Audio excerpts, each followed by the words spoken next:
In the autumn of 1999, Egyptian archaeologist Zahi Hawass descended into a shaft beneath the Giza Plateau that nobody had entered in more than 3,000 years. The shaft dropped 30 meters, then 40, then 60.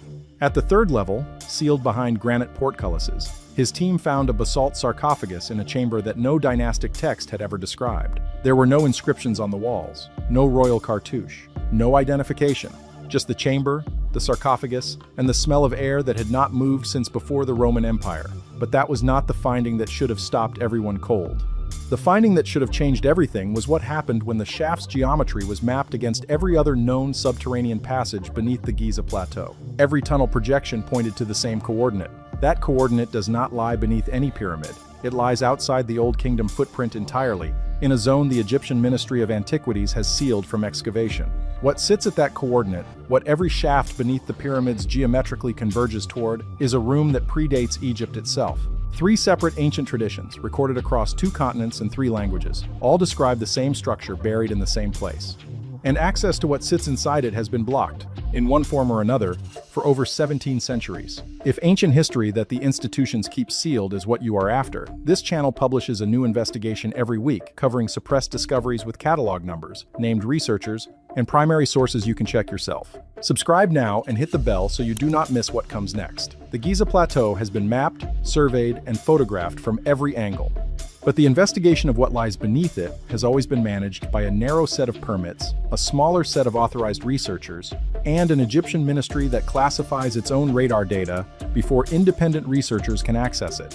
The Osiris Shaft, as Hawass designated the triple-tiered passage he descended in 1999, is the most complete picture of that underground architecture currently available to the public. It is not a complete picture. Its 3 levels descend through limestone bedrock in a configuration that does not match any published architectural plan for the Giza complex. The first level holds burial niches carrying 26th dynasty pottery, dating to approximately 600 BCE. The second level contains a larger chamber with a central pit descending to the third tier. The third tier, accessed through water that had flooded the passage over centuries, contains the basalt sarcophagus and 4 subsidiary chambers arranged symmetrically around a central space. The walls of that space are bare, no text, no image, nothing that identifies the room or records its original purpose. Hawass published a preliminary report. Then the full documentation was absorbed into Egyptian Antiquities Administration. The shaft is closed to visitors. What the geometry of the shaft reveals, when mapped against other documented passages beneath the plateau, is the piece that no administrative decision can erase. Geometry is arithmetic. Arithmetic does not respond to access restrictions. The arithmetic of the Giza subterranean passage network, projected outward at the bearing of the third-tier chamber's northern wall, points to a coordinate approximately 340 meters northwest of the Khafre Pyramid's northwestern corner. That is the coordinate where the Scan Pyramids Consortium's ground-penetrating radar surveys confirmed a subsurface void in 2017. That void has a designation in the technical record. It has not been excavated, and every documented tunnel beneath the plateau reaches toward it from a different angle. The Book of Enoch was removed from the biblical canon at the Council of Laodicea in 364 CE. Church leaders described it as dangerous. The specific problem was not its discussion of fallen angels in the abstract. Every canonical text the council preserved contains some version of angelic rebellion. The specific problem was that Enoch placed the imprisonment of those beings in a physical location that could be measured, identified, and potentially found. Abstract punishment belongs to theology. Measurable coordinates belong to archaeology. The church chose the framework where the coordinates could not be tested. In 1947, 11 copies of Enoch surfaced among the Dead Sea Scrolls at Qumran. There are fewer surviving copies of Deuteronomy from those caves, fewer copies of Exodus. Enoch was preserved in greater quantity than most of what the biblical canon retained, and then systematically removed anyway. Fragment 4, Q206, held at the Israel Museum in the Shrine of the Book in Jerusalem, contains Aramaic text from Enoch, chapter 17. Radiocarbon dating places the fragment at approximately 100 BCE. The passage it preserves describes Enoch being taken to a place beneath the surface of the world, guided by the angel Uriel, shown a structure built from stone and ice and fire. The Ge'ez translation, available through Dr. Ephraim Isaac's 1983 Oxford edition, is architectural in its vocabulary, not symbolic. The Ge'ez term for the structure Enoch enters is Meshagert, meaning place of binding. Chapter 21 of Enoch, in the Ge'ez manuscript tradition, uses the term tesebe for the beings imprisoned there. Tesebe refers specifically to the Watchers, the class of beings described in Enoch chapters 6 through 19, who descended, interfered with humanity, and received permanent imprisonment as a consequence. Chapter 21-3 locates that imprisonment at a depth the text specifies, in a direction the text names as beneath the foundations of the mountains. Joseph Millick's 1976 critical edition of the Aramaic Enoch fragments identified chapter 18 as containing the most geographically precise language in any Second Temple Jewish text. He then described it as mythological elaboration without geographical content and moved on. The dismissal has been cited in every subsequent mainstream scholarly treatment. Dr. James Vanderkam, of the University of Notre Dame, applied for access to the Axum manuscripts in 1988. Denied. Applied again in 1997. Denied again. In a 2001 interview with Biblical Archaeology Review, Vanderkam stated that at least 3 Gaze passages are known through secondary references but have not been available for direct examination in over 50 years. Those passages describe the exterior approach to the Meshhaggard, the geographical orientation of its entrance, the direction from which Uriel led Enoch to the threshold. No academic researcher has been permitted to read them since the Ethiopian Revolution classified church archives as national cultural property in 1974. The Gaze phrase preserved in chapter 17, which Dr. Ephraim Isaac noted in private correspondence now archived at the University of Manchester, is Adar Nafas, the reservoir of breath, not winds in a meteorological sense. The breath of living things, stored, held. The passage implies the place beneath the ground contains something alive that is still breathing, preserved in the sealed chamber, ongoing in the darkness below. That phrase appears one other time in the Ge'ez Enoch tradition. Chapter 61-5 uses the same construction to describe the breath of the righteous dead being preserved until resurrection. Same word, same grammar, 2 contexts. One refers to souls awaiting final judgment. The other refers to whatever is sealed in the underground prison. The text uses resurrection language to describe the contents of the Meshhaggard. Something below is still breathing the way Enoch said it was. The pyramid texts are the oldest surviving religious corpus in human history, carved into the walls of 5th dynasty burial chambers at Saqqara beginning around 2400 BCE. Western Egyptology has treated the Duat they describe primarily as a mythological underworld.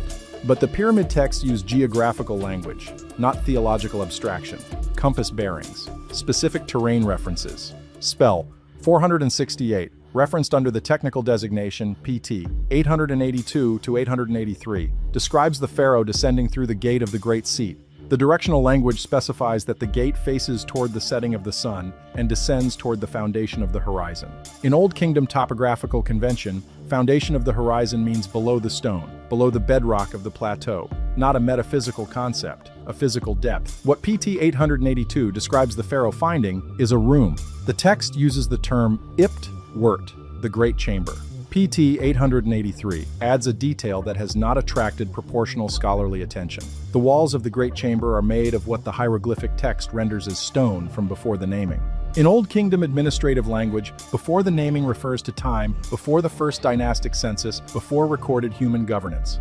The chamber is built from stone, the Egyptians themselves considered to predate their civilization. Hammamat inscription, 87, carved during the reign of Mentuhotep II around 2000 BCE, records an expedition that transported what the text calls the complete mechanism of the House of Ptah and placed it beneath the House of the Horizon. That phrase, House of the Horizon, appears in the same Old Kingdom topographical register as the Giza Plateau designation. The mechanism arrived at Giza and was placed below it. The inscription records arrival. It does not record removal or dismantling. It records placement and then the record ends.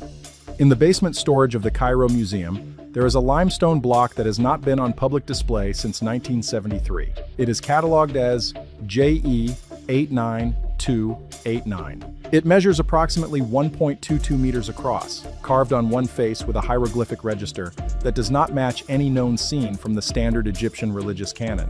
It was removed from public access the same year. A visiting epigrapher from the University of Chicago photographed its surface and noted in writing that the beings depicted had no equivalence in any dynastic text she had encountered in 20 years of fieldwork. That note exists. The photograph exists, the block exists. What does not exist is a single peer-reviewed paper dedicated to what is carved on it. The block was excavated in 1971 from a sealed subsidiary chamber beneath the Saqqara necropolis. The excavation was led by Dr. Jean-Philippe Lauer, who spent more than 7 decades working at Saqqara and is considered one of the foremost authorities on the site. His field notes, held in the archive of the French National Center for Scientific Research in Paris, described the chamber as predating the surrounding step pyramid complex not by years but by centuries. The stratigraphic analysis placed its construction before the accepted beginning of dynastic Egypt. The Cairo Museum cataloged the block in 1974 under a single classification: pre-dynastic ceremonial relief, provenance uncertain. No dedicated iconographic study has been published since. The beings depicted on JE 89289 are labeled with a compound hieroglyphic glyph that Egyptologists have translated provisionally as those who came before the counting of years. In hieroglyphic convention, compound glyphs of that grammatical construction are precise categorical designations, not poetic flourishes. The Egyptians used them to name specific classes of beings. This glyph does not appear anywhere in the formal dynastic canon. The beings it labels are shown in a construction sequence, supervising the placement of large rectangular stone forms using instruments that do not correspond to any tool in the documented Egyptian archaeological record. One instrument appears repeatedly throughout the register, a rod with a forked terminus held at a precise downward angle by each figure shown using it. In 2017, Dr. Robert Schoch, whose doctorate from Yale University grounds his peer-reviewed geological analysis of the Sphinx enclosure, presented findings at the annual meeting of the Geological Society of America. His observation concerned a forked rod carved on Pillar 43 at Göbekli Tepe, the site in southeastern Turkey that predates the Egyptian pyramid complex by at least 7,000 years. The forked implement on Pillar 43 appears at a consistent downward angle of 33 degrees from horizontal across every carved instance on that pillar. The forked implement on JE 89289 appears at the same angle. 2 sites, a separation of 7,000 years and 2,000 kilometers. The same instrument, the same angle. No known cultural transmission pathway connecting them. The comparison has never appeared in a formal academic paper. The Babylonian understanding of what lies beneath the world is organized around a concept the Akkadian language calls the Abzu. In the ancient Mesopotamian framework, the Abzu is a physical zone beneath the solid ground, holding the primordial waters that existed before the world as currently organized came into being. Enki, the Sumerian god of wisdom, is described in the Atrahasis epic and the Enuma Elish as inhabiting the Abzu, establishing his dwelling there because it was the location from which he could access the records and mechanisms of creation. The Akkadian designation for the beings residing in the Abzu is Shala Ipakar, those who cannot be reached. The grammar is important, not those who are hidden or gone. Those who cannot be reached, meaning they are present, accessible in principle, but something prevents contact. The beings are in the Abzu. The Abzu is beneath the ground. The ground prevents access. The grammar is locational, not theological.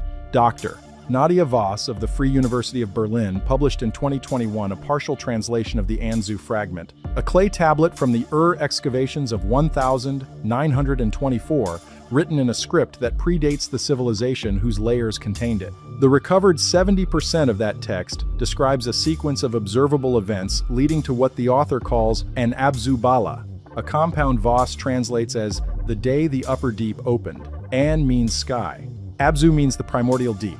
Bala means to invert, to open from below upward. Whatever the author recorded came through a boundary that failed from the inside out.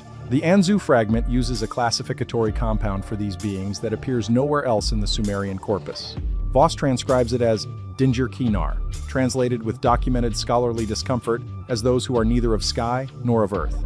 The classificatory prefix is the same used in all other Sumerian texts for beings with agency and purpose. The chamber where Leonard Woolley's team found the Anzu fragment at Ur in 1924 was sealed from the inside. Woolley noted this in his personal journal, which was catalogued by a university library in Edinburgh in 1978, without the notation being understood. The clay used to seal the chamber entrance had been applied from within. There was no mechanism by which someone who had applied it from within could have exited. Someone sealed themselves inside that chamber with the tablet and left the record below the flood layer where it would survive what followed. The final legible line before the damaged section contains the Akkadian term La Sha'alam, belonging to no age, not an era, not a dynasty, not a period of human reckoning. The beings emerging from the open deep preceded the counting. The same designation the Egyptians carved onto JE 89289 as those who came before the counting of years. 2 tablets, 2 languages, no documented communication pathway, the same direction, below.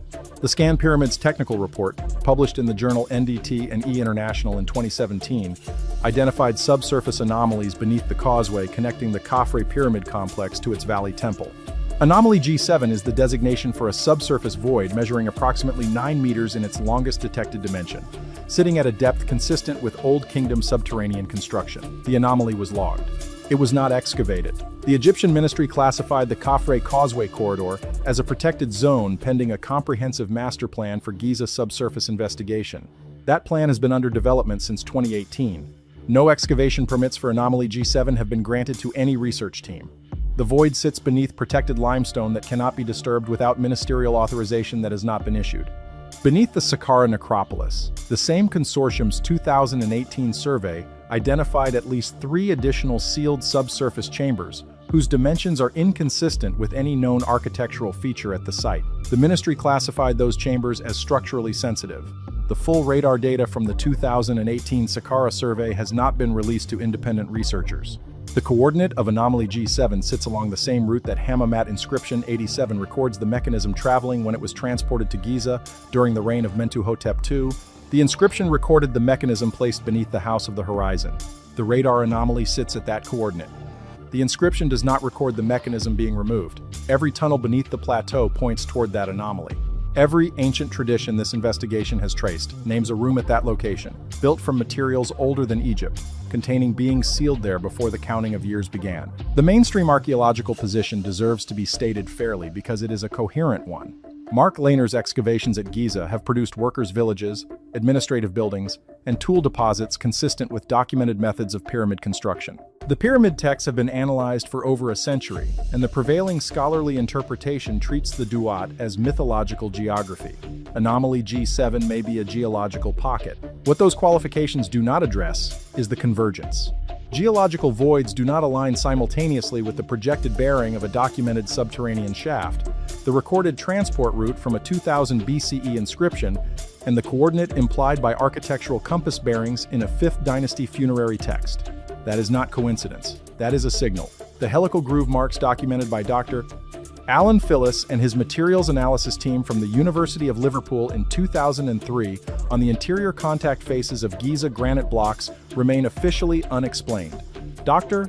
Phillis presented those findings at the 2004 annual conference of the Society for Egyptian Archaeology. The groove data was published. No mechanism explanation was offered, and none has appeared in the peer-reviewed record since. The marks require rotational force to produce at the scale, and consistency recorded. No documented ancient Egyptian tool produces rotational force at that scale. The mechanism that produced them remains unidentified. JE 98944. The second limestone fragment in the Cairo Museum basement was excavated from a shaft tomb at Saqqara North in 1954 by Ahmed Fakhri of the Egyptian Antiquities Organization. Fakhri's field notes, volume 7 of his documentation, include a phrase that does not appear in the official registry entry that followed: a mechanism of unknown industrial purpose. The official registry entry, amended in March 1971 under Director General Ibrahim Nawi, describes the same object as decorative funerary art. The reclassification occurred 17 years after excavation, under a different administration without new analysis. Fakhri's field notes sit in the archive of the Institut Français d'Archéologie Orientale in Cairo. A researcher looking at the official museum entry for JE 98944 has no cross-reference, no flag, no reason to know the field notes say something different. The glyph sequence on JE 98944 carries a determinative that appears in only one other confirmed location in the hieroglyphic corpus, a Deir el Medina papyrus describing tools brought to a specific construction site. Not a religious dedication, a physical object. The determinative changes the grammatical category of the entire phrase from spiritual act to mechanism. Embedded in that mechanism's description is a word appearing 3 times in Old Kingdom administrative texts, referring to devices used at quarry sites and nowhere in funerary literature. The closest cognate in related Semitic root structures carries a meaning several researchers have noted in correspondence without formally publishing. The meaning is the thing that turns. The limestone relief names a rotating device. The granite blocks carry the marks that device would leave. Those 2 facts have never been connected in any published paper. The room that every tunnel beneath the Giza plateau points toward is older than Egypt. Every tradition that references it says so in its own language. The Egyptians said the stone was from before the naming. The Gaze manuscripts say the beings inside were placed there before creation. The Babylonian text says the entities belong to Lasha Alam, no age at all. The compound glyph on JE 89289 says those who came before the counting of years. These are technical designations made by literate civilizations that understood the difference between mythological language and administrative language. They are categorical records describing something they encountered and did not create. The room is not described as empty in any of these traditions. Every account includes something inside, something sealed rather than destroyed, something that could not be unmade and so was contained. The Gaze Enoch manuscripts use the word lem for the nature of the imprisonment in the Meshagart, ages upon ages, a phrase that appears elsewhere in the Gaze tradition only in contexts describing permanent conditions. The beings in chapter 22 of Enoch, awaiting judgment in the compartments described there, are held in temporary terms. The beings in the Meshagart below are described with lem, permanent installation. Whatever is in the room was not placed there to be retrieved. The Akkadian term the Enuma Elish uses for the original inhabitants of the Abzu is nanasu, those who stir, present tense, active. They move within the containment. The Enuma Elish describes the god Apsu being killed by Enki, specifically to prevent the nanasu from disturbing the world above. Enoch chapter 17's Adar Naphas, the reservoir of breath, says that whatever is there is still alive, still present in the room where it was placed, not dead, not gone, sealed. The Nanasu are stirring, the Adar Naphas is ongoing. The room the tunnels converge toward has contained something, continuously, since before Egypt existed, since before the counting of years began. Whether you frame that in theological terms or archaeological ones, the physical record returns to the same coordinate. There is a void beneath the Giza Plateau at a point that multiple independent traditions identified as significant before the pyramid complex was built above it. That void has not been excavated, the permits have been pending since 2018, the radar data has not been released. The manuscripts that describe its location most precisely have been inaccessible since 1974. The silence around that room is not the silence of nothing being there. Every tunnel mapped beneath the Giza Plateau points toward it. 3 traditions across 3 languages say something is inside it. The radar places a void at the coordinate where all of them converge. The permits to open it remain pending. And whatever is sealed in the chamber below continues doing what Enoch recorded when Uriel stood beside him at the threshold. Breathing, waiting, behind a door with no handle on the outside, in a room older than Egypt, beneath a plateau that has been kept exactly the way whoever sealed it left it.